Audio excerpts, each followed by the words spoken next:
जीव हमारी जाति है, मानव धर्म हमारा। हिंदू मुस्लिम सिख ईसाई धर्म नहीं कोई न्यारा।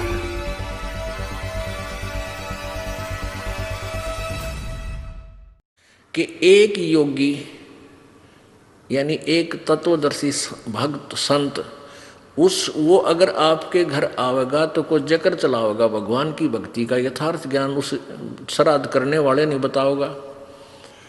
श्राद्ध का अर्थ होता है श्रद्धा से किया गया धार्मिक अनुष्ठान। तो ये कहाँ ले गए इसने, ये तो फिर पेट भरण पर आ खड़े करे इन्होंने। ये वो श्राद्ध वो उद्देश्य दूसरा बना दिया इन्होंने। तो संत पूर्ण संत होते हैं, वो ज्ञान देते हैं, अपनी मजदूरी करते हैं, पहले पूरा ज्ञान समझाते हैं वो क्या कहना चाहता है, भगवान कैसा है, कौन है, और फिर दो रोटी खाएंगे कि तब बाद उन्होंने कहा, या अपनी आरती उर्ती करेंगे 100 प्रकार के अपने क्रियाक्रम करके जब कभी भोजन खाते हैं।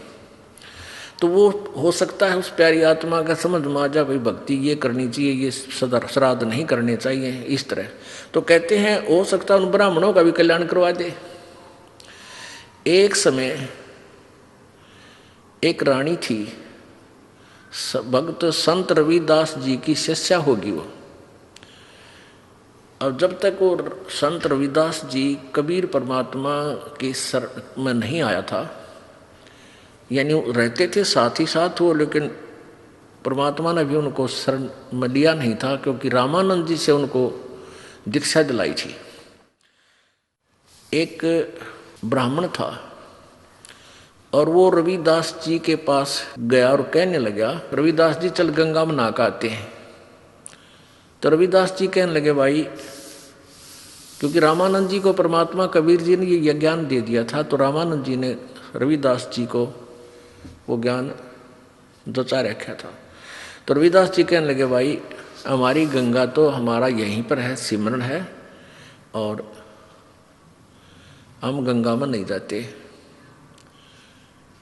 काफी उसने कहा, नहीं मान्य रविदास जी। तो रविदास जी कहने लगे भाई एक काम करिए। तो ब्राह्मण कहने लगा कि भगत जी कुछ गंगा में कोई पैसे डालने हो दान पुण्य करने खातिर दे दे, मैं डाल दूंगा। उसने ने सोचा था ये 2-4 रुपये दे देगा, कुछ मंगा लिए, कह देगा डाला गंगा में। तो रविदास जी बोले भाई एक काम करिए, ये ले जा मेरा 1 रुपया, और गंगा जी हाथ काट के जो रुपया ले वह न्यू हाथ में पकड़े तो दे आइए ना वापस ले आइए।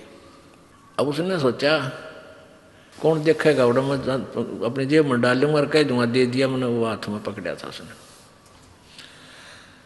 अब उसने जाकर एक बार तेने बोल दिया, हे गंगा मैया भगत रविदास ने आपके लिए 1 रुपया भेजा है, न्यू क्या है हाथ में ग्रहण करे। एकदम हाथ निकला बाहर और ले लिया। दूसरे हाथ में क्या निकला, एक सोने का सुंदर कंगन, वो पंडित जी को दे दिया, और गंगा ने कहा ये उस परम संत को दे देना, सोने का कंगन।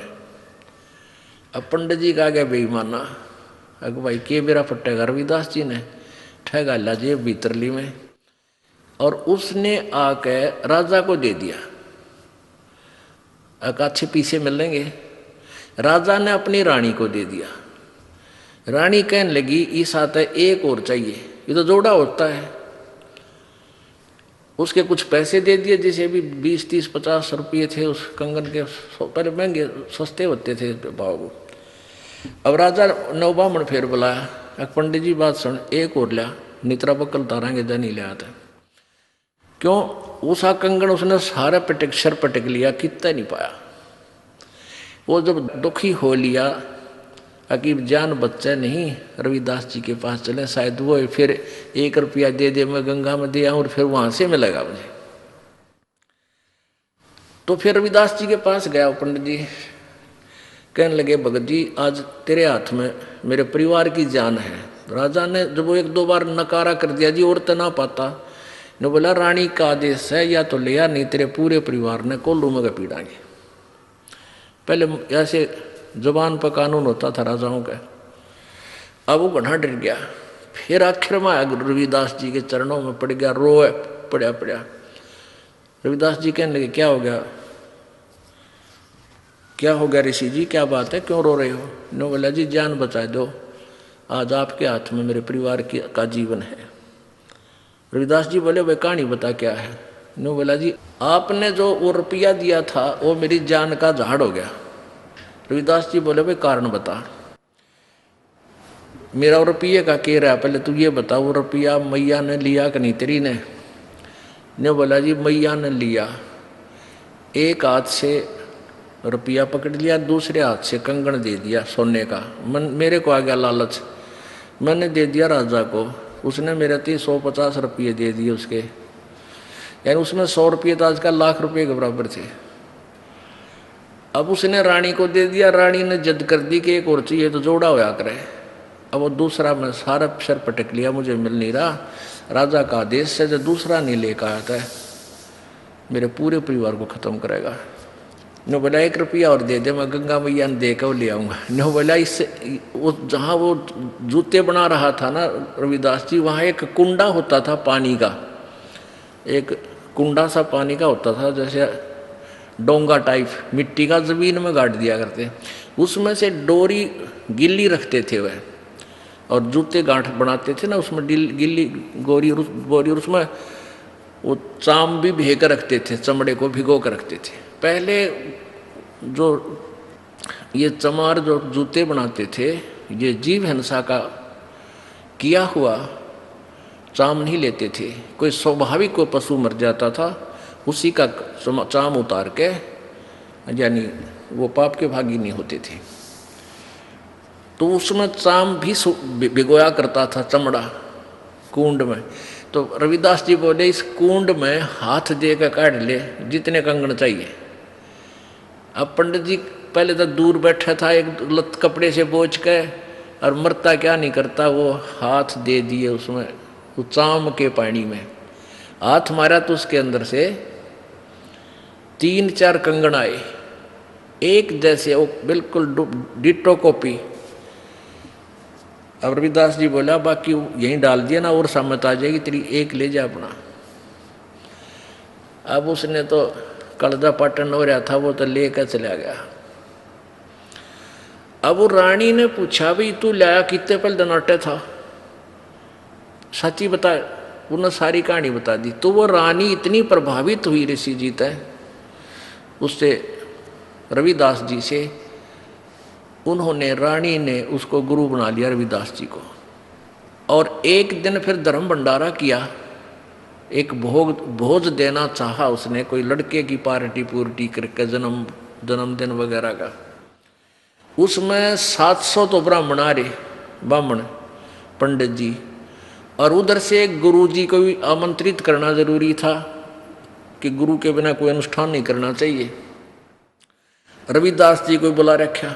रविदास जी को रानी ने आदर सत्कार से अलग से एक सुंदर आसन बिछा कर उसको ऊपर विराजमान कर रखे। उधर से ब्राह्मणों को न्योता दे दिया, सामने ब्राह्मण 700 ब्राह्मण आके और पंक्ति बना के भोजन के लिए पोजीशन पकड़ गए, और उधर से भोजन परोस दिया, सामने भोजन परोस दिया। जब तक भोजन नहीं आता ना, इतना नीत रहा कर केला होंगे, जलेबी आओगी, लड्डू आओगी, वो ध्यान नहीं रहता कौन कित बैठा है। जब पूरी थाली भर ली, जब देखा उन्हें इधर उधर करके, उन्हें देखा रहा यू चमार बैठा है यहाँ पर, सारे खड़े हो ले। न बोले रानी तने हमारी बेइज्जती कर दी है, हम भोजन नहीं करेंगे। अब ये चमार यहाँ बैठा रखा है, तने तो हमारा दीन भ्रष्ट कर दिया, हम ब्राह्मण हैं। अब रानी कहने लगी ब्राह्मणों रोटी खानी है तो खा लो ना, मेरे गुरुजी तो यहीं बैठेंगे, ये नहीं उठेंगे यहाँ से। अब रविदास जी कहने लगे रानी बात सुन बेटी, आय अतिथि का अनादर नहीं करते, पाप लग गया करे। रविदास जी खड़े हो गए और कहने लगे विप्रो मैं अपनी औकात भूल गया था, मेरा स्थान तो आपके जूतों में है, मैं वहाँ बैठता हूँ जाके, आप भोजन पाओ, रुष्ट ना हो, इस बच्ची को दोष लग जाएगा। अब रानी मना करती है और गुरु जी के रविदास जी कहने लगे बेटी गुरु का आदेश पालन होता है, आप मत बोलो। और वहाँ जाकर बैठ गए जहाँ उन्हें जूते निकाल रखे थे। रविदास जी वहाँ बैठ गए, अपना भोजन कर रहे हैं। अब वो पंडे लागे छक्कन पे रोटी फटाफट, अब प्रत्येक पंडित के साथ में एक रविदास भोजन खा रहा है। 700 पंडित और 700 रविदास जी रूप बन गए और उनके साथ में रोटी खावे। वो सामने वाला पंडित कहता है, अरे तेरे साथ ये चमार रोटी खा रहा है। रविदास कहता तेरे साथ भी तो खा रहा है। वो कहता तेरे साथ भी तो खा रहा है। अब सारे कूद कूद पड़े। रविदास जी कहते हैं, ए ब्राह्मणों, मेरी और इंसल्ट मत करो। मैं तो देखो यहाँ बैठा हूँ, मुझे बदनाम मत करो। वहाँ देखा सचमुच वहाँ भी बैठा, 700 रूप में उनके साथ खड़े। तब रविदास जी खड़े हुए ने बोले, पेट भरो, तुमने ना तो भगवान का बेरा, तुम तो पेट भरने की का ठेका ले रहे हो। कहने लगे तुम इस जनेऊ से मोटे मोटे टांग रखे नो। तो परमात्मा रविदास जी बोले, जनेवा तो मुक्ति ना हो भाई, भक्ति से मोक्ष होगा। और तुम जनेवा चाहते हो। कहते अपना एक हथियार गेल ले रहे थे, चाम छोलन का, इतनी लंबी खुरपी सी वैग रहे। वो कहते हैं वो तो एक लीला थी, कौन सी खाल पाड़े थे, एकदम न्यू करके दिखा दिया। ने बोले देखो मेरे अंदर सोने का जनेऊ है भाई, तुम तो इस सूत का बोझ मरो। तब कहते हैं 2 घंटे तक प्रवचन किए उस पर संत ने। वो 700 के 700 पंडितों ने वो जनेऊ काट कर फेंक दिए, रविदास जी के चरणों में शीश समर्पण कर दिया, नाम ले लिया। गरीबदास जी ने लिखा है 1.25 मन सूत होया था उनके गला में का, 1.25 मन सूत, और उनने उन 700 पंडितों का उद्धार कर दिया। तो यहाँ क्या बता रहे हैं, वही बता रही है ये विष्णु पुराण कि यदि एक सत साधक के सामने 1000 ये पेट भर श्राद्ध खानिए भी बैठे हों, उनका भी उद्धार और श्राद्ध यजमान का भी यानी भगत का भी उद्धार वो एक ही योगी कर देता है।